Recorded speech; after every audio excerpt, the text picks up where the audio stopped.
take a minute or two to let folks join the webinar here. I see the numbers going up on the attendees. We'll just give them 1 or 2 more minutes to get on here before we get started. Sounds And great. then, great. Yeah, and this is where we have that, music, as they call it. So, but I'll be comfortable in silence. Nice. I have 3 kids, so anytime there's silence, I'm okay with it. Yeah, I appreciate my silence too. I have parakeets, and I read somewhere that if they're chirping, then there's no danger, or birds, and so whenever they stop chirping, look around, and there might be a cat or something. So silence is usually for me, an indicator as a bird mom, an indicator of danger. No, I have a 2-year-old, and the only thing worse than a lot of loud noise in the background is too long of a period of silence. Exactly. Because that means something bad's going on. And it always means that. It's like someone's writing on a wall. Yep, I get it. Yep. And then when you realize it, you're like, oh, I forgot to check. Or I've done that. It's true. It's true. So cool. I see the numbers going up, looking good. Oh, nice. Very nice. I see some attendees I recognize. That's great. Giving a shout out to Geraldine, Jessica, Joe, Lori, Patrick. Oh, that's great. I love it. I love that I can see everyone's names on here. We'll we can get started. We're 2 minutes past the hour. All right. Okay, great. So yeah, we'll just go ahead and get started. The session is being recorded, so we can always send out that recorded session for anyone who might miss the first few minutes. So again, my name is Violet. I'm with Lead Squared. So I will be your host for our panelists today for our session. So now, before we get started, I do want to run some just some housekeeping rules. Don't like to call them rules, but points that are going to happen. So for the session, for the duration of the session, everybody will be muted. Now, you do have access for all of our attendees to our Q&A box. You can enter your questions in there. If anything comes up, I'm going to do my best. Reshma and I, who are moderating here, we'll do our best to look at those questions and weave them into our presentation. So our panelists, they are experts. They're going to be, giving us their input. As they're doing that, and if a question comes up, please put that in the chat. And we're going to answer them either during the session or at the end. Today, we have 2 of our panelists. For those of you who might have been expecting Larry, he had an emergency, so he will not be joining us today. But that means more time for Rustem and Ted. That's how I see it. We hope everything is okay with him. Looks like Frank from Philly. I love calling it out. I feel like a DJ today. Okay, so again, Violet from Lead Squared. We're going to go ahead and get started. We are looking forward to a very lively conversation. I'm going to let our panelists introduce themselves before we get started. They can do a better introduction for themselves as well. But let me just touch on a few points that we've been talking about and the basis of our conversation today. So we're going to identify a few key contributors to the enrollment cliff and what that means for Ted and Rustem in their positions, what they've heard. I know the conversation is coming up. I talk to prospects and customers every single day, and it is a topic of conversation. How do you strategically adopt technologies to mitigate these enrollment challenges? Now, if it's not the enrollment cliff, it's going to be something else. That's how I feel about life. So the good thing is to stay prepared, join webinars like these, get expert feedback, and then take that along with your ideas and take some action with it. So I know that everybody on the panel today, myself, our attendees, we're going to benefit from today's session. Utilizing technology for personalized recruitment approaches. That's super special, not just because of what I do on a day-to-day basis with Lead Squared, but again, these are the questions that are coming up from school personnel, directors, directors of admissions, everybody in that student journey funnel. Emphasizing the data analytics for informed student enrollment strategies. That's another big topic. And then how do you enhance the student experience to boost enrollment? The first thing that comes to mind for me is like when I have an amazing experience at any sort of company, that 5-star review.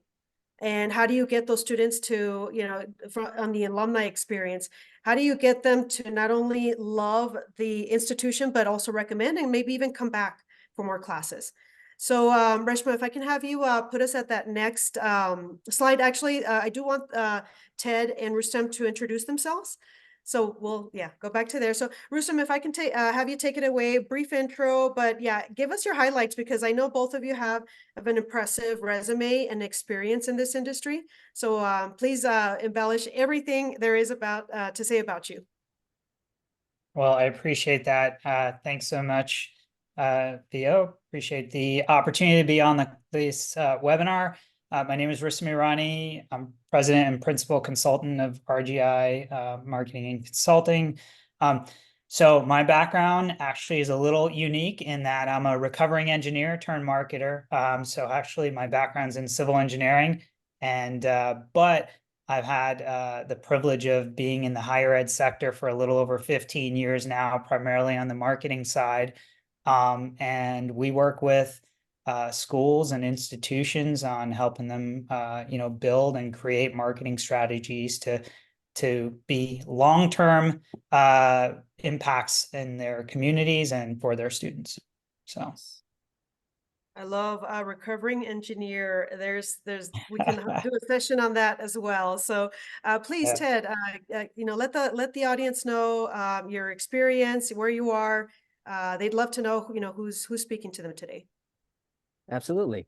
Well, first, thanks for having me on this webinar as well. And good to see you, Violet and Rustam.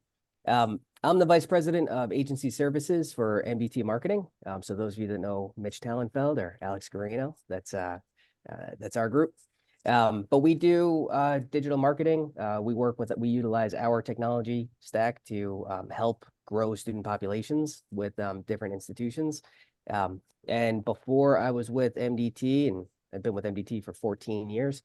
Before that, I was also doing marketing, but it was on the automotive side for another agency. So traditional media buying was kind of the main role there, but always kind of did a hybrid media buying and then account management side of it.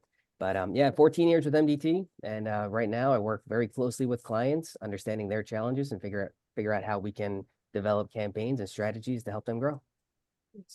Nice. Yeah, all of that. See, it's not just the years of experience, but that direct contact with your customers, your prospective customers, and getting feedback from them, and then allowing that feedback to help your next customer or your next, just your next connection. So thank you so much for the introduction. We're going to go ahead and get started. Shauna, thanks for saying hello here. Again, I'm going to play DJ and moderator here. Rishma, if I can get you to pull up the presentation. One of the things that I do want to get started with, so a couple of things.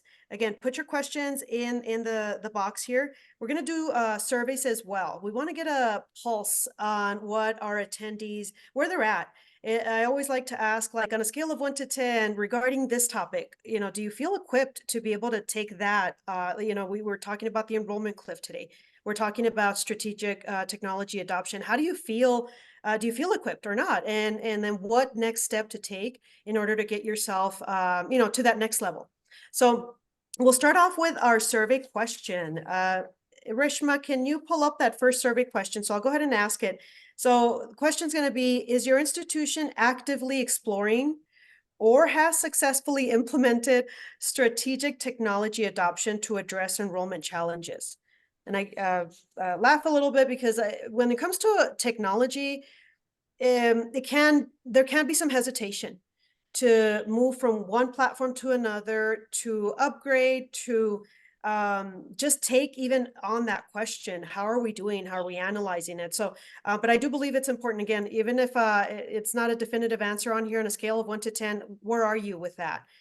Are we identifying and reaching out to prospective students effectively?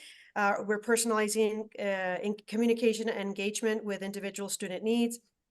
Do you have analytics with that? And are you coordinating across teams and departments and sources? So I'll give it just a few seconds for folks to answer on here. And that's really where I want to start my conversation with Ted and Rustam is, in your experience, both of you have enough experience to, to know you've seen some things. Where are schools, where is the personnel at these schools, at these institutions? We'll go ahead and get us an answer, Reshma, so that we can guide our conversation here as well. Okay. Wow, okay, looks pretty even across the board. Okay, so we do have some folks that feel that they are identifying and reaching out to prospective students effectively. Well, 24% of our audience. Personalized communication, I know that's a big deal.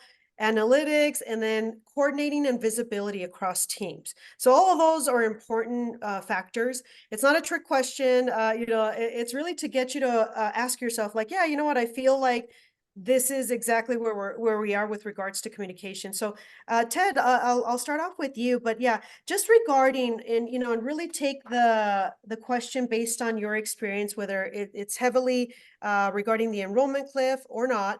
But what's your opinion on the primary factors contributing to the enrollment cliff in higher ed, but also how can institutions effectively anticipate and navigate those challenges with regards to the enrollment cliff? Yeah, I'll say there's always something, right? There's always something, whether it's regulations, whether it's economic, in this case, the enrollment cliff coming. Our industry has been through a lot. And like I said, there's always something that you've got to kind of plan for and look out for. In this particular case with the enrollment cliff, there's a lot of contributing factors. Major foundational one is one that we can't control, which is when the recession hit in 2008, births went down. And when the birth rate goes down, 16, 17 years later, you're going to run into some challenges. So when your population is going through an adjustment like that, and you're not seeing the increases year over year in the amount of high school seniors that you're able to move through the university system, that in and of itself is going to cause a challenge. So the question is, what do you do about it? And there's other factors too that go into kind of the enrollment cliff that can kind of pour gasoline on the fire. But right now, what a lot of schools are doing, which I highly recommend, is making sure that they're looking internally at their systems. A lot of schools know, hey, maybe for the last 5 years, we should put in a CRM in place, but it's a really big investment. Which one do you go for? A lot of schools are doing that now. So that's a major conversation, and I highly recommend that you look internally and say, what can I do to get more efficient from an enrollment side and from a communication side, and do that now before you're really standing on the edge of that cliff. If you're able to get ahead of it and not just put it in place, but really dedicate the resources and the time to think through your data and your processes and just everything from beginning to end, do that now, and you'll be much better prepared as you move into that unknown territory. You said there's always something. Yes, there is. So with that probably comes a little stress, but there's always something with every industry. So, for the folks who might want to leave education, it's okay. You're going to find that everywhere. I thought of how when, what is it, Southwest system just went kaput and everybody's updating systems. They should be. And even if it's not a topic of conversation today, have, maybe into next quarter, like, can we get a team to look at where we are with our technology, and do we need to update it, and do, maybe, get rid of it altogether and go into newer systems, because a lot of these legacy systems are not going to keep up. So I think that's a great point. And I got a little nervous with you saying there's always something, but again, there's always solutions too. Like my mom always said, she's like, there's always a solution, so it's just about, it sounds like preparing before they get to that cliff point. And Rustam, please, can I get some of your input on this? What have you seen in the field in your experience in the last few years? Sure. No, I appreciate that. And I mean, just like Ed had said, I read a stat that by 2025, there's going to be about a 12% drop in enrollments, right? And that goes back to, again, declining birth rates means less potential students. Not only that, though, I think there is a bit of a perfect storm here. So one thing I didn't mention, so in addition to running marketing for a pretty large online institution, I also worked with a number of universities that did boot camps, had short courses, had grad programs, and so across the board. And the reality is there's more choices today than ever, right? There's short courses, there's MOOCs, there's boot camps, there's tons of online programs. Not only that, now you have things like masterclass and other ways to skill yourself up for the right types of opportunities, right? Costs are rising. That's not going anywhere, and we're seeing that. And then there's a growth in the trade sector, right? We've seen a lot of trade sector opportunities and jobs that are there that are paying really well, that can create stability and create careers and create foundations for families to flourish, right? And that's really what this is all about. And so, you know, when you look at that and you look at kind of, there is a cliff, that's the reality. The numbers are there, the data is there, right? But you know, the other side of it is there's all these other factors too. And I think like there's a lot there. So this goes to the next point, which is like, what are we doing to anticipate this? How can we navigate through this? And so really, I think it goes back to the core of the institution or the school. What do you stand for, right? Outside of the technology, and I think Ted has mentioned, obviously you've got to make sure your technology is up to speed. You've got, you know, systems, processes, all of those things in place. But what are you doing to truly differentiate your school or your institution and put that out there? You know, a lot of times what we'll see and what I've seen over the years is I've seen schools try to say, okay, well, we need to build online programs now because that's the only way we're going to find these students. A lot of times that's probably not the best you know, idea. And that's because A, competition is extremely fierce for online schools. And then B, maybe that's not really what's missing. It's could be foundational to what your program, like what are you offering and what can you truly do to expand what you're doing in your own area or your own community. And I think community is really where I think the core is, and where we're working with some of our clients to really figure out what does that community look like? What does their alumni base look like? How can we get in touch with those right types of students? And that is the way you can kind of plan, because you can build and sow those seeds, right?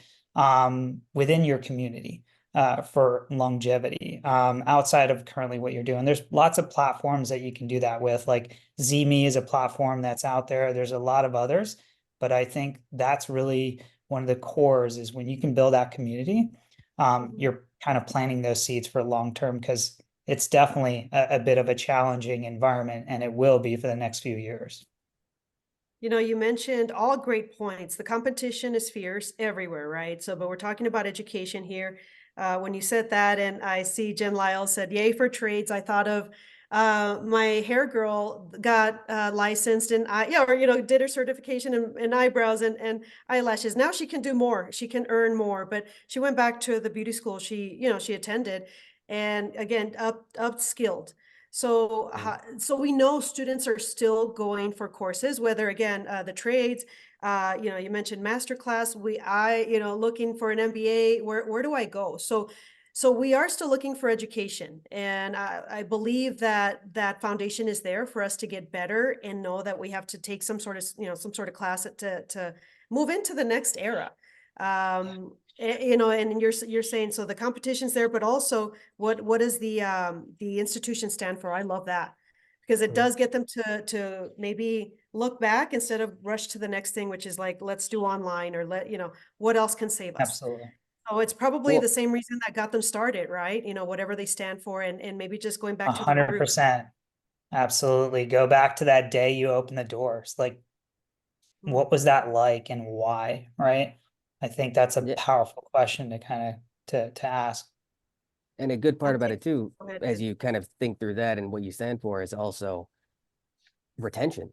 Like if the population, if new students coming in could be a problem, how do we keep the students that we have in place and graduating? That's going to help the students out. That's why we open our doors to begin with. But then also that's going to help the schools and from a revenue standpoint too, making sure that they get to that next step. Good point with retention. You know, you get them in the door. A lot of these organizations, these institutions are working so hard just to get them in the door. that I know that they're invested also to make sure that you get them to the professional stage, to working in, what they went to school for. So thank you so much. I'm taking notes as well, just so you know, when you see me looking down, because I learn so much from these webinars, and I also like to continue to learn, get expertise to be able to help me to that next level. Reshma, can you help me with that next poll question? And this is regarding personalization and recruitment. So how often does your institution refresh its existing admissions and recruitment technology? So are we talking about, Ted mentioned a little bit about that earlier. Is it inadequate utilization of engagement tools? Do you have difficulty integrating with existing academic or administrative systems? Maybe you have financial constraints that are affecting implementation or expansion, or limited training and support for engagement tool users. And I was hoping there was all of the above, because I have, run into schools like that. And sometimes, again, it just takes that time that you do dedicate to find out where you are. They call it a temperature check. And, when we go to the doctor, they want to get that baseline. Where are we? How's my heart rate? How's my pulse? So that next time I go back and then they check me again, right? Hopefully everything's better. But they do need to find out where you are at that moment. So we'll give it a couple of seconds. And then get us our answers. But I'll set us up for our next question regarding the strategic technology adoption. So, and I'll leave it for Rustam and Ted. Chime in where you think, when something comes up. But what advice do you have for institutions looking to integrate technology into their enrollment strategies? And we're about to get a drum roll on these answers. Looks like financial constraints affecting implementation or expansion is the top answer. Inadequate utilization of engagement tools. So I'm glad, we're getting that honest feedback, because this allows our speakers to give some feedback on these topics. But yeah, so folks, Ted, Rustam, any tips that these folks, these attendees of ours, they're, dedicating their time, what comes to mind with regards to these technology strategies to help them with their enrollment? Yeah, I always think when it comes to any kind of major decision that you're making, you always have to think about the end first. Like, what's the action? What's the problem that we're looking to solve with this? Because there's no shortage of technology out there that's really cool. Like, there's more technology than you could ever even think about really vetting out. And a good way to narrow that down is look internally first. Where are our weaknesses? Where are our weak spots in our process? And then you start to think through, all right, how is this piece of technology going to help us address that? And I've had every institution is going to be different.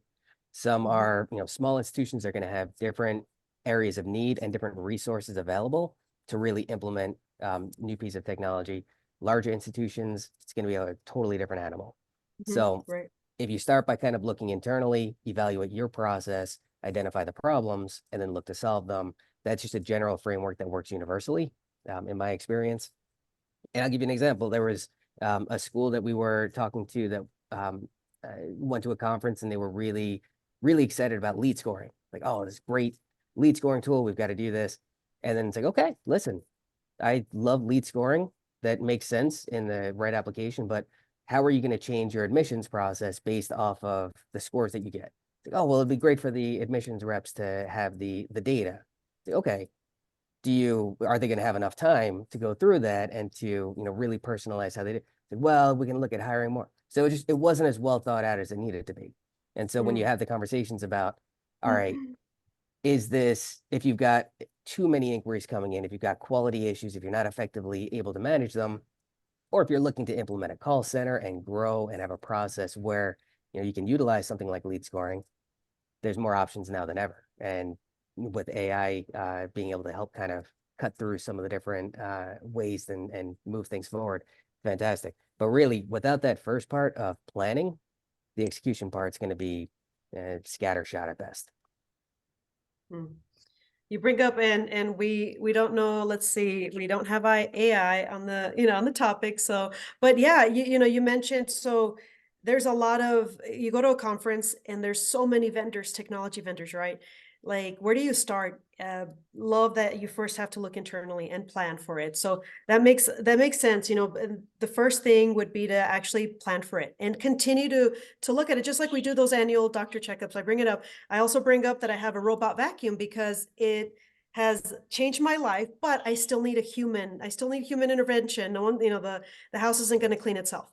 But it does help me with those, you know, the middle of the week where I don't want that dust piling up. So I understand that that's what technology can do for us.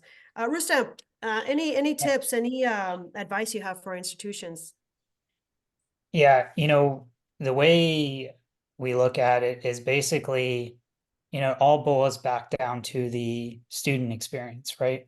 From the moment a student sees your brand to when they come in, when they have that first engagement with an admissions rep to all the way through, attending the university or institution or school or whatever that is, what does that experience look like, and are the different technology tools that you're using creating a consistent experience? And it's a lot easier said than done. The thing that we've seen, though, a lot of times, just like you said, there's all these shiny objects. I think a lot of times institutions overcomplicate it.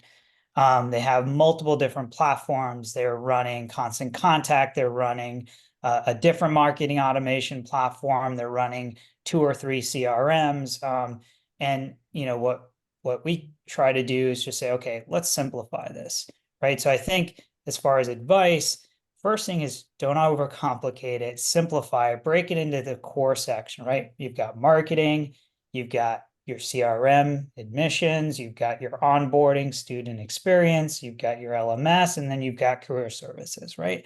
Like really simplify those processes and say, okay, let's look at people, process, and technology within each of these groups, and then really just start to understand what tools and technologies are we using in each one, and how are we creating that ideal student experience within that. Not only that, but like, how is it impacting us as an institution? Is it creating efficiencies? Is it helping us? And so on. So, I think that's a big thing, is to just kind of step back. And I think sometimes you have to take one step back to take 2 steps forward.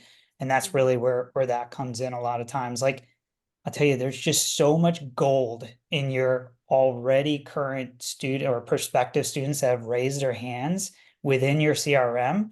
Like, it's amazing to me how many times there's just so much opportunity there, but we're always looking at, new ways to do things when it's like, we've got this, let's figure out the best tools and technologies to take advantage of it. So, yeah, I would say just kind of simplifying it and just breaking it out really succinctly, and then just looking at it, people, process, technology in each of those areas, and then finding those tools that may create efficiencies, and there's tons of them out there. I wonder, maybe in your experience, how many schools are equipped to analyze it like just the way you did, or do they have to get a consultant? Because when they try to, you can't, what is it? You can't be a jack of all trades. So I do always talk about, like, if a school can't handle it, then that's where consulting comes in. But yeah, how many internally, how many members have that expertise to be able to simplify it, as you said? It's a great question. It really depends. I've even seen larger institutions.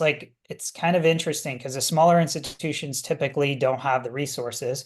The larger institutions have the resources, but typically they're siloed. Or they have like their own kind of processes, technologies, and tools that they have adopted over the years, right? So it's interesting. Like, if we could get to a middle ground, that's, I think, the sweet spot. So I think it's really kind of on both sides. So it's a matter of, a lot of times we're going in and supporting teams that don't have the resources, right? Helping them kind of figure out what that looks like. And then other times we're helping them figure out, hey, we have the technology, we have the resources, we just aren't communicating. We haven't mapped this out effectively, right? And so I think it's kind of both sides. So yeah, at least from our experience. Yeah, Were you and I would something, echo. Ted? Yeah, I was gonna say I was gonna echo what you were saying, and I think a good litmus test, if you're if you're watching this and you're kind of listening and wondering sort of at your institution if this is a challenge or if you're able to equip it, look at your budgets. Think about where does something, if a new technology came in for something that kind of crossed over different departments, like a lead nurturing campaign, does that come out of the marketing budget? Does that come out of admissions? Do you have budget for it? And then if it comes out of marketing, how does that impact them hitting their goals? Is it a lead volume goal that they have? Once you have goals and budget tied up in different areas, do you have flexibility if something new, if a new piece of technology came in? Do you budget for that?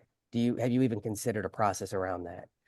So I think that's a good way for you to kind of consider internally how flexible you are and where your priorities are in terms of being able to accommodate innovation.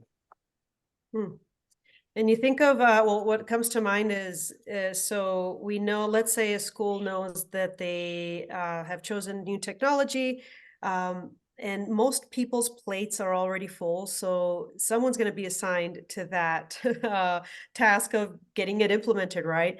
And, so for me, I'll always pitch like, we help our customers with the implementation, but even so with other companies or any other technology, how do you convince the teams that are already have like everything else on their plate, whether it's let's say a director of admissions, which is usually our point of contact person, that this is going to benefit everybody for the good, not just now, but into the future. Because again, most of the institutions, like you're saying, they're already, their staff is slim. They're focusing on getting the right people, to be in recruiting and admissions or, student success.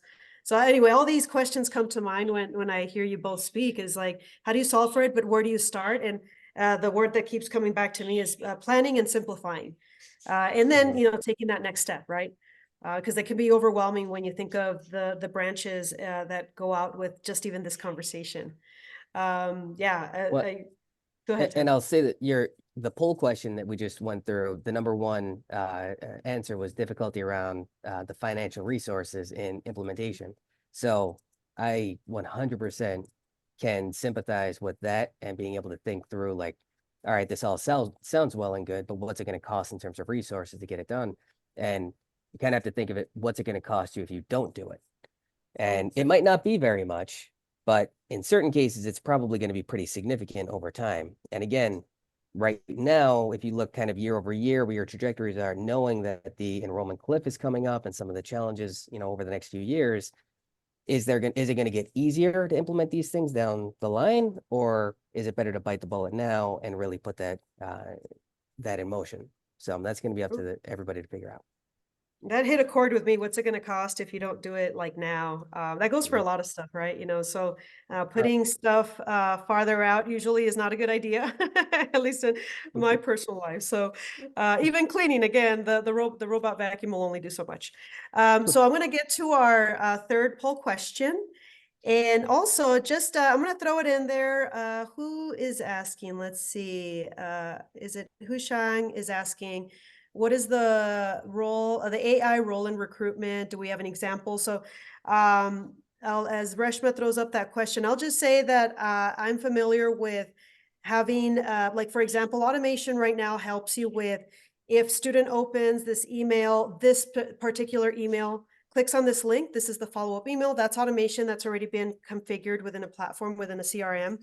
AI should be able to help you know what's the next best step based on previous information that the system has had.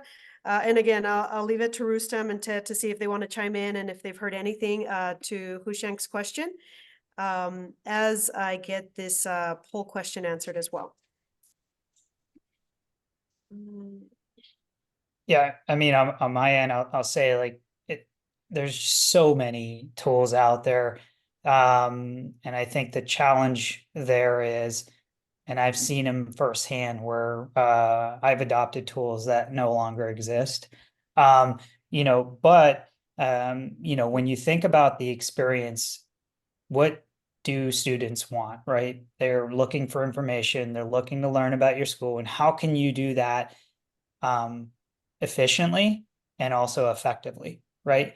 And there are lots of tools like live chat tools, right, that'll engage based on what a student is providing. And with enough data, that's the beauty of any of these models, with enough data, it should be able to have a pretty great conversation. I know Bank of America's AI bot gets better quality index ratings than a live person. Like, it actually outranked the live chat person, right? So I think that's probably one of the best examples where there are a lot of folks that come to the site and so on and want to learn more about your school, where that AI chatbot can come in and provide a lot of that information right off the bat. Yeah, and Very just to cool. kind of piggyback off that really quick, obviously when ChatGPT came out and people first started playing with it, that was first place people went, especially on the school side, was how do we implement this on our website? How do we get, this to really speak as almost an admissions rep? Training a model is critical. The Bank of America model is highly trained.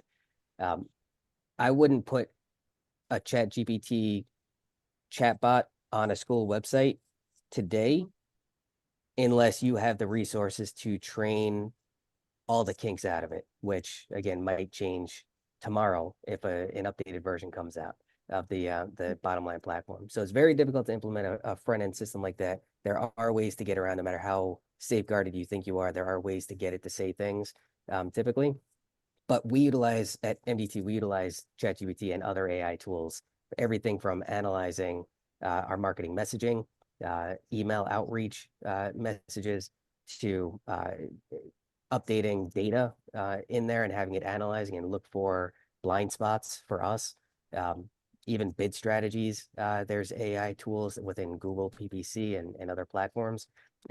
And it's all kind of, like you said, Violet, earlier with the robot vacuum, these are all tools that are great, but it does take that actual intelligence, that human intervention to take it all in and make decisions. So I think it's unparalleled in terms of being able to help with the decision-making process and to help inform better and more efficient ways of doing things. But it definitely still takes somebody there overseeing it to get the most out of it today. Yeah, yeah, and I like that.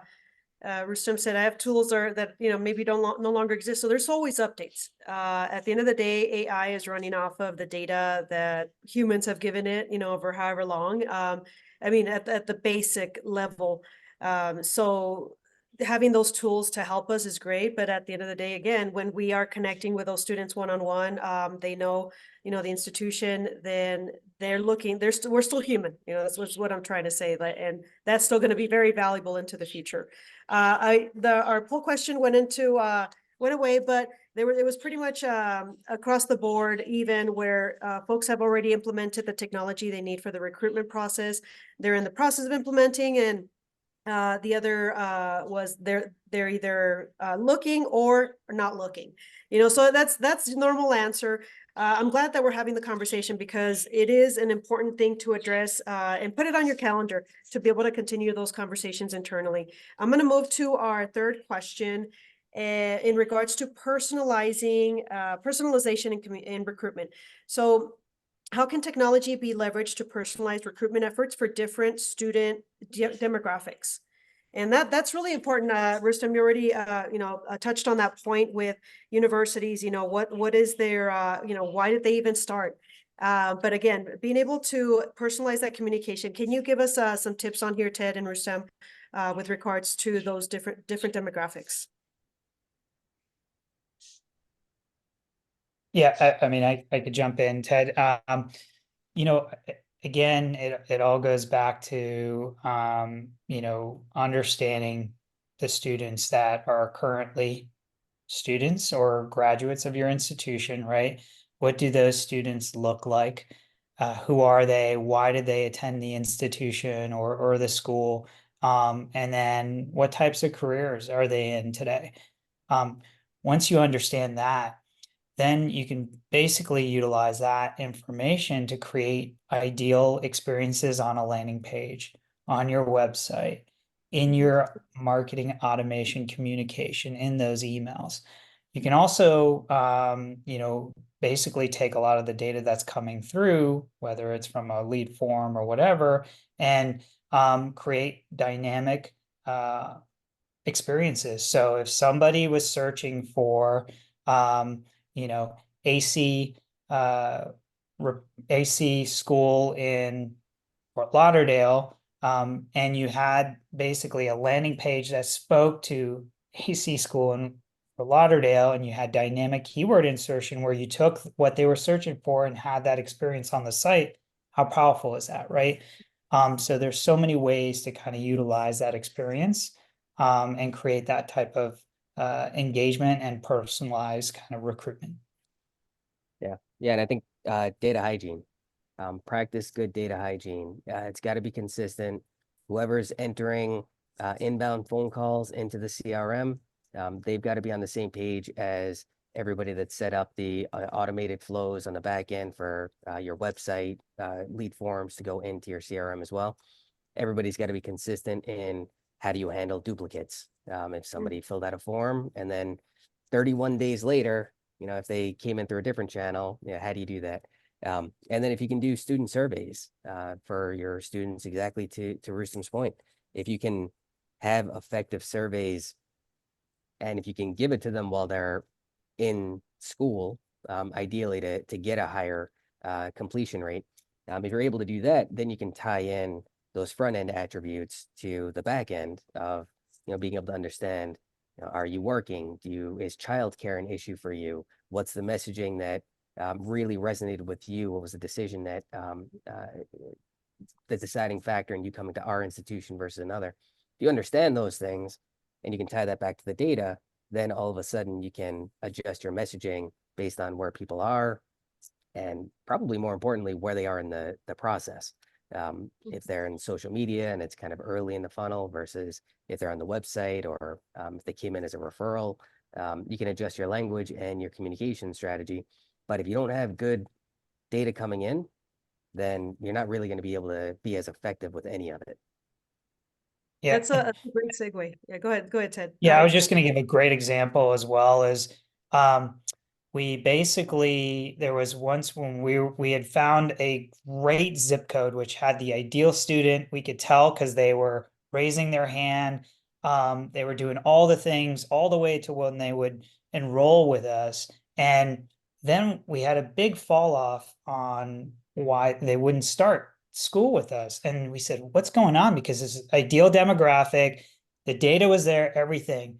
The reality is when we dug in a bit more, they were actually 3 bus stops away and their primary transportation was bus, right? Oh, wow. So guess what we did? We finally understood that, and then we started to create messaging around that, talking to that, right? And to really figure out a different way to give them an opportunity to come to school.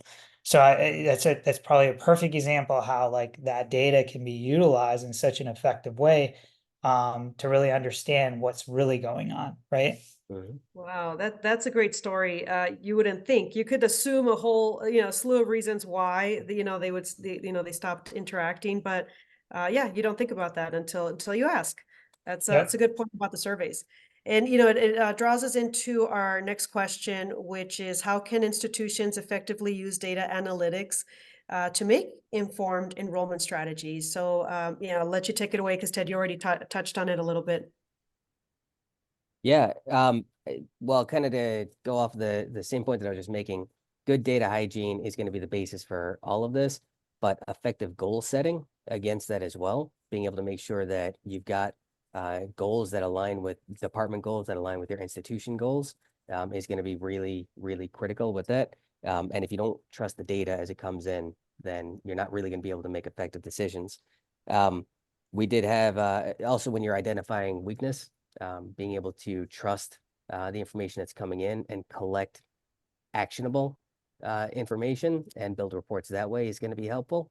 We had a client who's one of their campuses really started dropping off in terms of their conversion rates from inquiry to enrollment.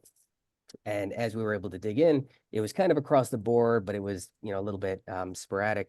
And then we took a kind of a deeper level and we started really analyzing the rep performance. And we noticed that one rep accounted for like 20% of the referrals up until like March of the year.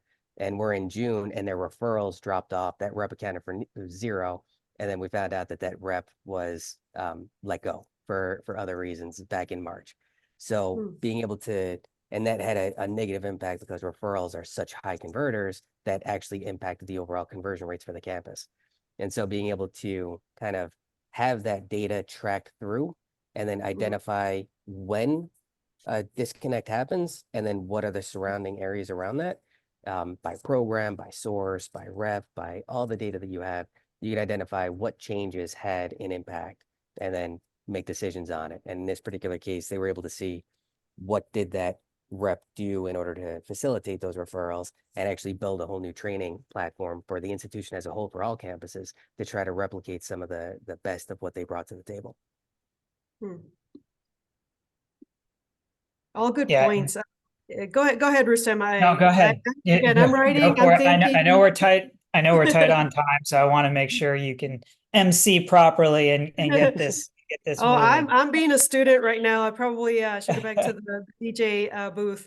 But yeah, I thought of just everything you and Rustem have said with regards to the data. So everything you just mentioned, Ted.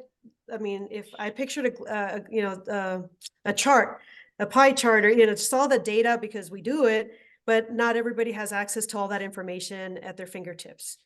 So I do believe I believe in expert help consultants that can help you not only figure out like, hey, you know what, maybe either because we don't have time or the person in the role has too much on their plate, how to hire somebody to help you with what information do I need and what information do I need to continue to get to be able to help me get into next month, next quarter, next year, and look into the long term. But Rustem, please, if you can chime in as well. Yeah, no, I was just going to say, and I think, again, what Ted said, right? There's all those different touch points along the student journey, right? And there's data for each one of those touch points. And the one thing we typically will do and look at is, a lot of times a goal is like, all right, admissions marketing, we want to increase enrollments by 10%, this cohort or this year, fiscal year or whatever. And we look at that bottom line number and we just say, okay, how can we impact that? And we just look at that. But in reality, if you really break it down into the entire student journey and you understand that there's data and data points within that entire student journey, and let's say you just break it into like 4 or 5 different KPIs, right? Let's say it's leads, let's say it's applications, enrollments, whatever, and you go down that path. If you make 10% improvements and understand the data in each of those touch points, and you actually make 10% improvements in each of those areas, or even 5% in each of those touch points, at the end of the day, you're not going to have a 10% improvement at the bottom line for enrollments. You're probably going to have more like a 25 to 35, even 40% improvement because it compounds, right? Starts from the top of the funnel. And if you're improving each point of that funnel, it compounds. And I think that's where that data comes in to really understand what's going on and to really make some impacts, significant impacts. And it takes the whole team to really understand that and see that big picture. You touched on what was going to be my final question. How does enhancing the overall student experience contribute to positive enrollment outcomes? So it's everything, right? And you kept going back to that student experience. So I appreciate everything you just said.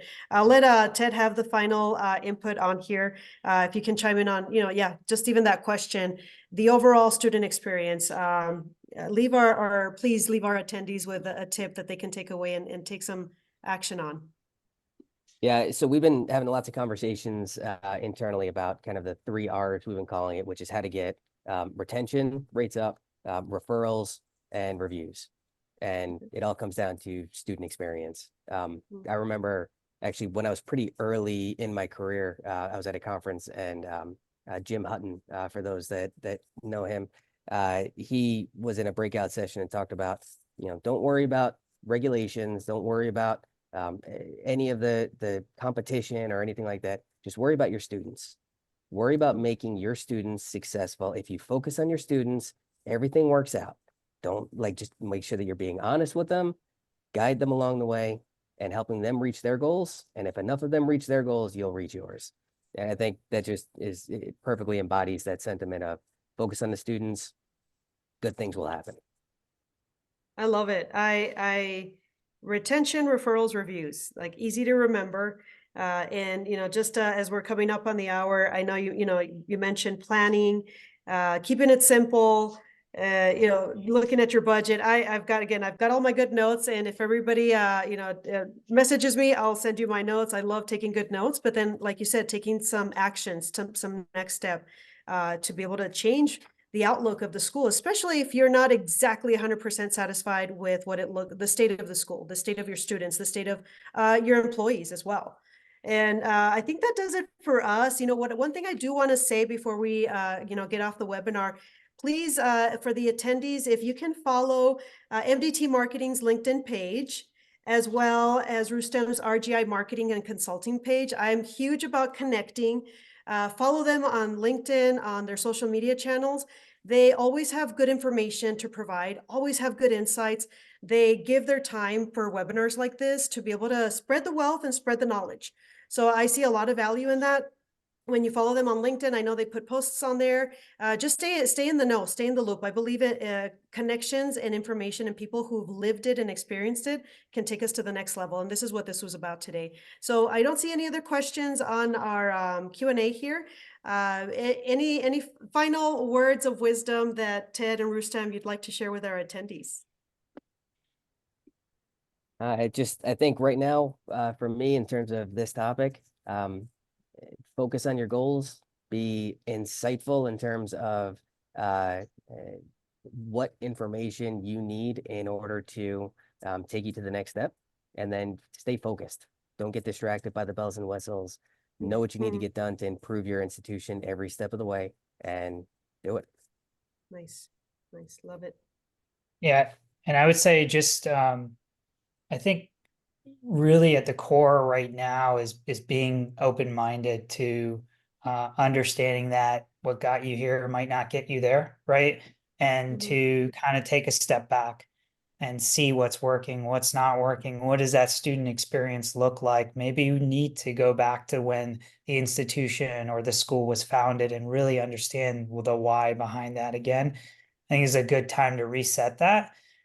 So you can kind of prep yourself for the next 3, 5, 10, 100 years, right?